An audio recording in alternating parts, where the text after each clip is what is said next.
Bro ఏంటి జగన్మోహన్ రెడ్డి గారు ఇప్పుడు పిఠాపురం వెళ్ళి పవన్ కళ్యాణ్ గారి నియోజకవర్గానికి వెళ్ళి వరద బాధితుల్ని పరామర్శించారు.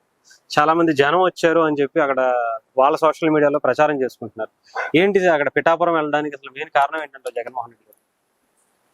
పులివెందుల శాసనసభ్యులు వైఎస్ జగన్మోహన్ రెడ్డి గారు మరి ప్రజలు ఒకసారి గుడ్డిగా నమ్మి 2019 నుంచి 2024 వరకు అవకాశం ఇస్తే ఏ రోజు కూడా మరి ఆయన ప్రజల మధ్య ఉండటం కానివ్వండి, లేకపోతే కనీసం హెలికాప్టర్లు తప్పితే నేల మీద నడవలేనటువంటి జగన్మోహన్ రెడ్డి ఈరోజు పవన్ కళ్యాణ్ గారిని విమర్శిస్తాం అనేది నిజంగా ఎలా ఉందంటే హాస్యాస్పదంగా ఉంది. పవన్ కళ్యాణ్ గారిని విమర్శిస్తున్న జగన్మోహన్ రెడ్డి గారికి నేను సూటిగా ఒకటి అడుగుతా ఉన్నా.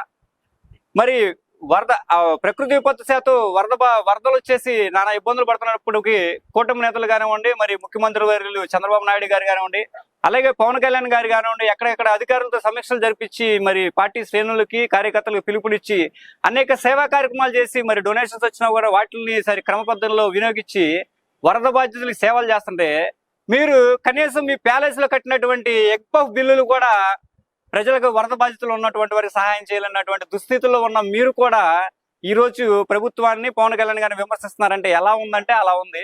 ఒకటో చెప్తున్నా, జగన్మోహన్ రెడ్డి గారు మొన్న ఇప్పుడు వచ్చి ఏదో మోకాల్లో ప్యాంటు మరిచేసి ఏదో 4 ఫోటోలు దిగేసి ₹1 కోటి అని చెప్పేసి అనౌన్స్మెంట్ చేశారు. మీరు ఆ ₹1 కోటి ఇస్తారనే నమ్మకం ప్రజలకు లేదు. మళ్ళీ అది కాకుండా మీరు మీ పార్టీ శ్రేణుల దగ్గర వరద బాధితుల కోసం ఫండ్స్ కూడా సేకరిస్తున్నారు.